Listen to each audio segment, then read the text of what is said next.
Hello and welcome everyone to this week's Community Empowerment Training. I am Sylvia Becker-Hill, your host and mentor, and I'm so excited. We are already here in our small group of our global community, and we're geeking out this morning about the etymology of words and the power, how our words produce our world and our life. And this is why we are going today in the second session deeper into the whole context of ego. We are meeting here together every week live on Zoom, and then we are sharing here our content with you, beloved viewer on YouTube here in the replay, because we believe that in order to evolve as leaders, we have to dismantle the patriarchy in our minds, in our hearts, so that we can evolve into being juicy life leaders. Juicy lives are lives that matter, and where we as leaders come to fully alive, live our essential, authentic self.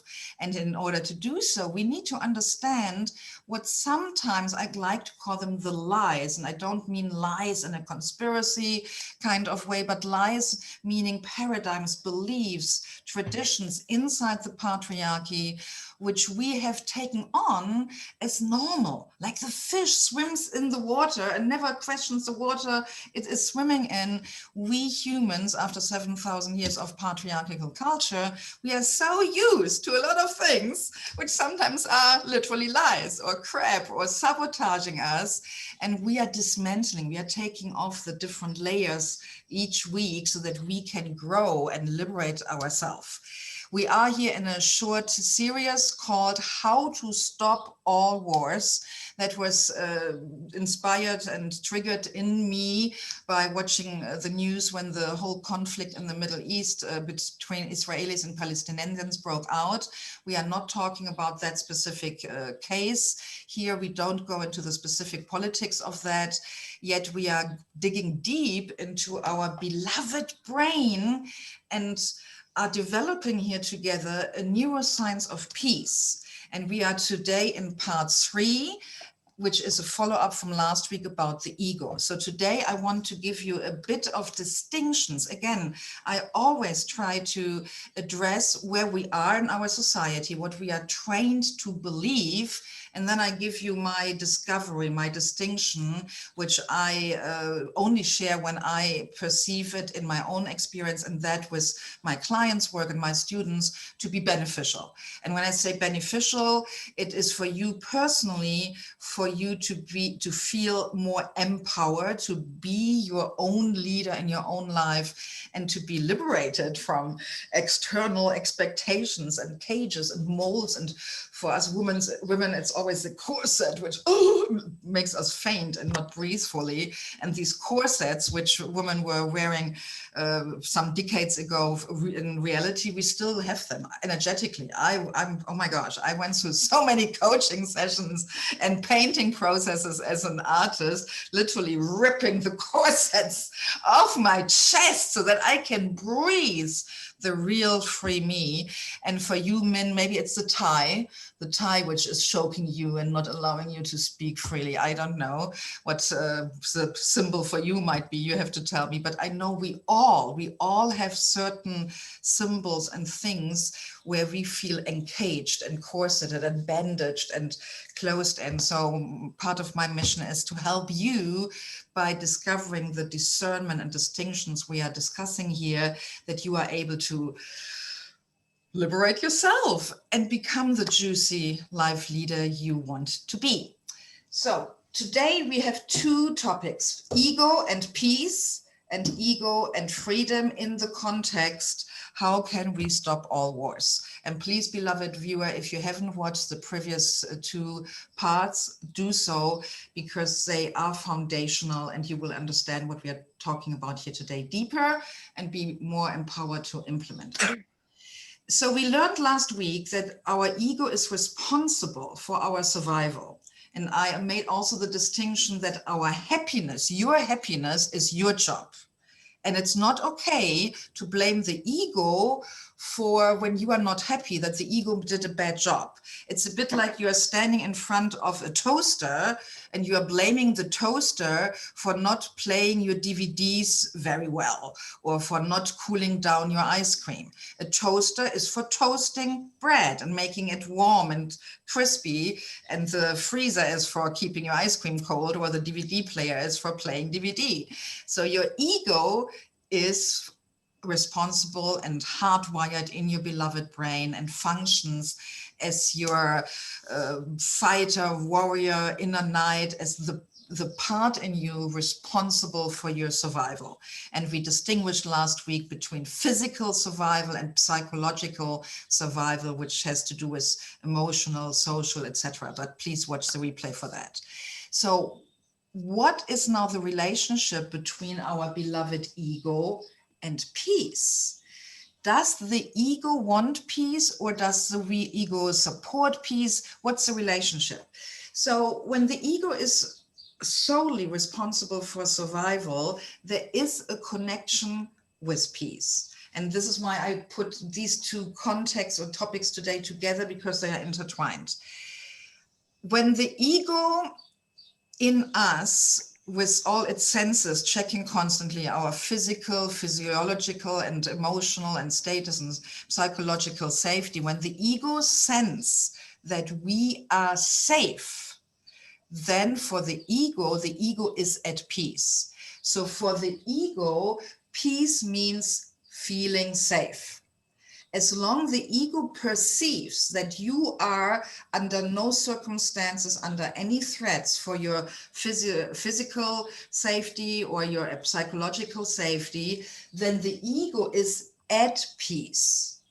But the ego is not a part of the brain which can actively do something for peace. The ego in you is not the peace activist. That is, again, your job. It's only important to understand the ego is longing or looking for, are you safe or are you under a threat?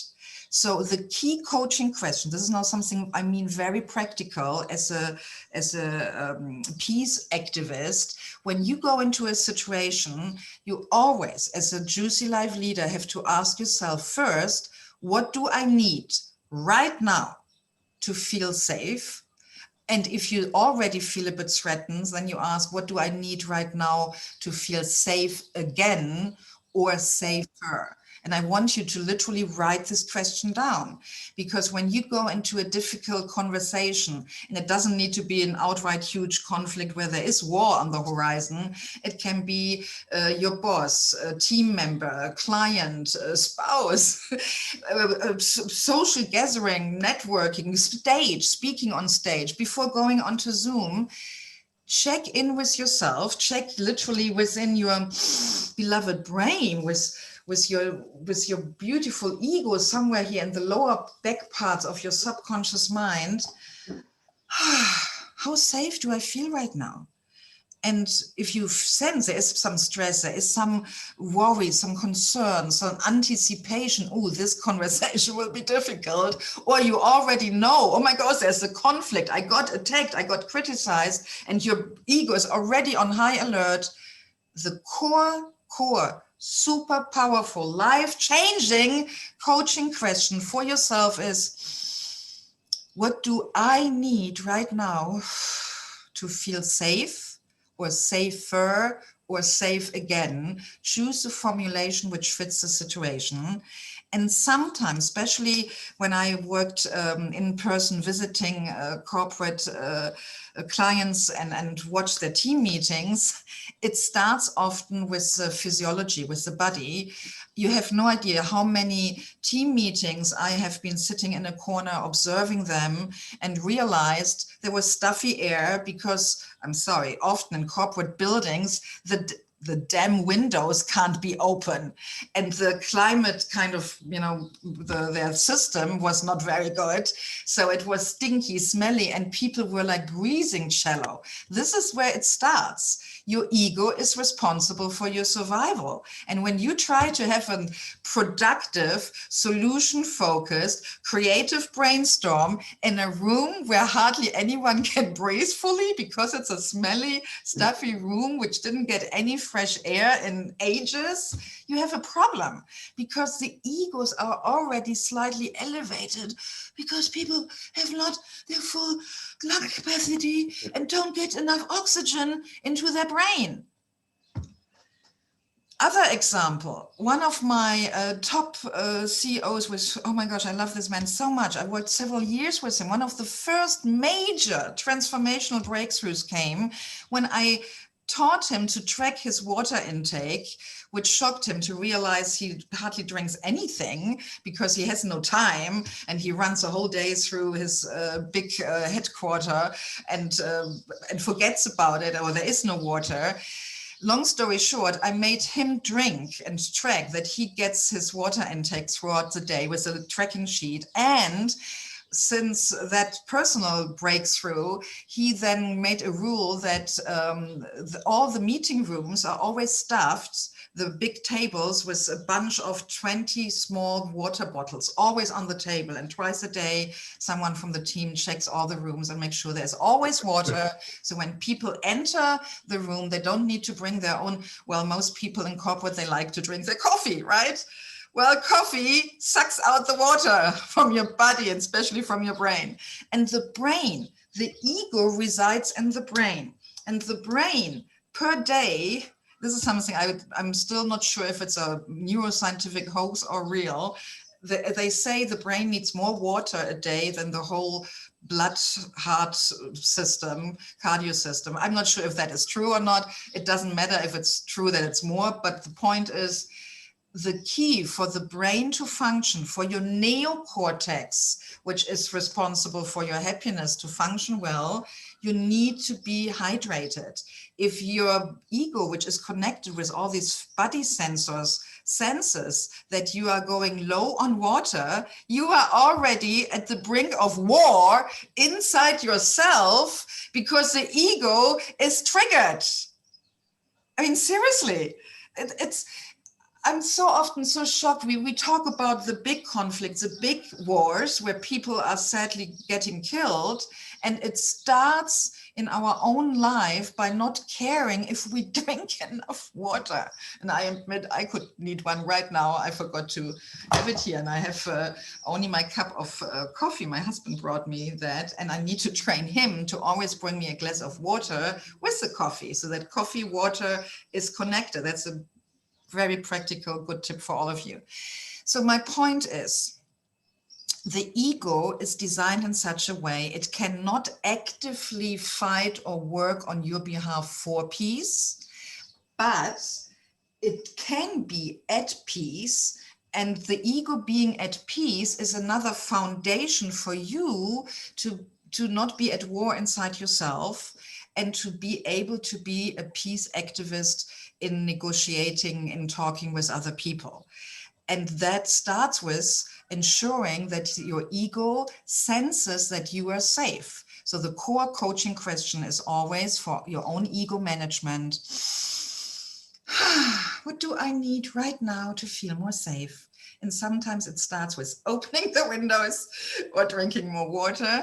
And it can go to very complex topics in your life, maybe where you need a different job, or need to move, or you need more money. So the whole range, whatever the answer is, the key for your ego management is, because your ego is responsible for your survival, you need to activate your own self-care and self-management and be active, working, so that the ego feels at peace, because there is safety there as a foundation. Period. So now let's see, connected with that relationship is the relationship of the ego and freedom. And this is quite, what's the right word? It's not philosophical, because it's It's the brain. It's how the brain is wired and has evolved. The ego is part of the older, lower parts of the brain. When I say lower, I mean it physically, like the organ. The ego is, I don't know the exact years because I think no scientist can say that yet. It's just what we know is that the neocortex, a part of our brain which resides behind your forehead, which is our conscious mind seat, the CEO, the headquarter, that is the youngest part of the brain. And between the age of the evolutionary development between neocortex and the subconscious mind, where the ego resides, are probably gazillion thousands of years. So the ego is a part of the brain which reacts more automatically on trigger. The ego is not a conscious part which by itself makes a decision or is able to make choices. And when the ego, by design, by its evolutionary development stage it is still in, I mean, our brain still evolves, and in 20,000 years, our human brain will be very different. I have the assumption my boy's brain, the next generation, is already different because they use their fingers from early on for swiping screens, and their eyes are differently trained with the cursor, etc. But that's just my assumption. My point is, the ego in the moment is the way it is, and the ego can't make conscious choices. Hello, da. When you can't make conscious choices, there is no freedom. So the ego, sadly, well, not, let's not judge it, not the ego, just a fact, the ego can't choose war or peace. Oh, wow, that's a tweetable. That's really cool. The ego, I never know what comes out of my mouth before I say it and hear it. So the ego can't choose between war or peace. The ego is just like a measurement. It's like and now I need some technical words for that. Like this, it's either it's like triggered or not triggered. The ego is very simple. It's binary.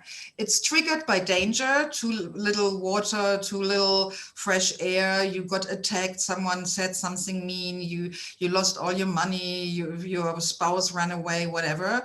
So it's triggered or it's not triggered. It's like two states of the ego. There is no freedom. The freedom.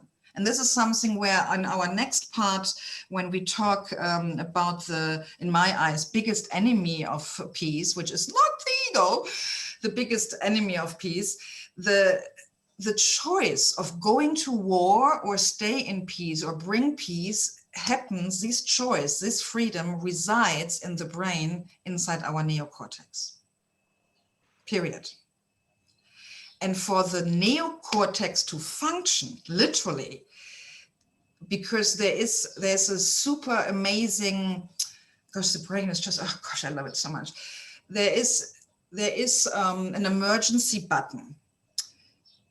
If the house you're in starts burning, the emergency button gets pushed, and then the neocortex gets disconnected from the rest of the brain, and you go in automated survival mode. Why? Because the neocortex likes to evaluate and negotiate and analyze things, but that doesn't help in that situation. If the fire breaks out, the brain, the ego, doesn't want you to think, where is the fire coming from? Who started it? How close is it? How hot is it already? What shall I pack? Can I take this amount of books under one arm, or shall I carry more my painting? The ego doesn't want you to think much in that situation. The ego wants you that all your blood goes into your damn legs and you activate your muscles and you run. So under an emergency, at a conflict, in war, the neocortex gets switched off from the rest of the brain and you act out of instinct. And then the neocortex is also disabled and there is no freedom of choice. So if we here as Juicy Life leaders want to actively work on peace, be negotiators, be mediators in our own life, private circles, company, business, and then politically with others, we need our neocortex to function, because the choice for peace can only happen through the neocortex. And in order for the neocortex to stay functioning, we have to make sure that this emergency button doesn't get triggered. This is why it's so damn difficult now for the Israelis and Palestinians to make this example, to negotiate for peace with each other, because obviously after all this bombing and so many people dying and all this war going on, how much do you think, I'm sorry to say that, beloved politicians, I know you all try your best, but how much of your neocortex and the ability to think clearly and make real choices have you even active right now if you don't have a good coach on your side to help you? Because seriously, under threat, you can't negotiate, you have no access to your higher skills of evaluation, of thinking and making choices. So again, the core question here to keep the neocortex, and this is a connection between the ego and freedom indirectly, we have to make sure that the ego is at peace, so that the neocortex, who has the capability to make choices, stays activated, because the ego, let's see if I have my markers here. Sorry, I didn't prepare. So that the ego, who sadly doesn't know freedom, yeah, so that the neocortex stays on, we need the ego at peace. And the core question is, how can I feel more safe inside myself? And if you are in a group where you want to negotiate or mediate or come to a compromise or a solution, the core coaching question is, what can I, a leader, after I make sure I feel more at peace and safe, what can I do to support the other people in the room to feel more safe? And sometimes in our business lives, that starts with opening the windows, starts with bringing some water, starts with smiling at each other, starts with taking a deep breath with each other, starts with a minute of silence. If I were to negotiate about anything between Palestinians and Israelis right now, I would start every meeting with 3 minutes of silence, honoring all the civilians, the children, and everyone who got killed already, and just breathe, and just breathe and breathe, and use some other exercises we sometimes do here in the community together to ground myself, to ensure that I feel safe in that moment. Because if you try to negotiate peace in a room where you, in that moment you want to negotiate, don't feel safe, and no one else feels safe, and everyone feels threatened, hello, who is then negotiating and talking with each other? The ego, and not your neocortex. And by the way, I'm not forgetting the heart. I can sense already some people are, come on, peace, isn't that something from the heart, and compassion and love? Yes, yes, yes, yes, yes. This is another session. We'll talk about that. The thing is, you don't feel or hear your heart's whispers or your soul's guidance when your ego is activated and on fire, wanting or not wanting, needing to protect you. So being a peace worker, being a Juicy Life leader who is a peace activist, starts with your own ego management before you can tame the ego of others. And the core question, it's just one, if you forget everything I said, remember the coaching question. What do I need right now to feel more safe? Or when you're in a group with others, after you managed yourself, this is the thing, don't try to tame other people's egos when your own ego is still at rage. No, first bring peace inside yourself, because one of our memes, and if you were all unmuted, you could sing it with me, inner alignment first, outer action second. First peace in yourself, Then you start communicating and acting on behalf of peace with others. And the core question is how to bring here safety into the room, into the group, into the region, into the world. And as we discussed in part 1 of this season, of this series, we can stop all wars worldwide. We have the knowledge, we have the tools. It's just about us to start within ourselves and cultivate peace as a way of living by loving our ego and not cutting it out, overcoming it, transcending it, or throwing it out. Because our ego makes sure we survive, and our beloved neocortex will then come up with the creative solutions how we together can create a world that truly works for everyone. Yes, I say it, for everyone. It's possible. And with that, I thank you here for those live with me who give me the space and the listening. We will dive now in our beloved, deeper personal conversation and discussion. And thank you, beloved replay viewer here on YouTube. If you want to join us live, please sign up through the link below, juicylifeleader.com/free training. And I hope to see you next week. Next week might be for a bit our last one, because I'm going on a first vacation since pandemic started with my family. Some crazy camping in a hot desert. So the details are still in the making, but you will hear that through the email. So please sign up, juicylifeleader.com/free training. And beloved YouTube replay viewer, catch up on part 1 and 2. I see you next week. Mwah. Bye.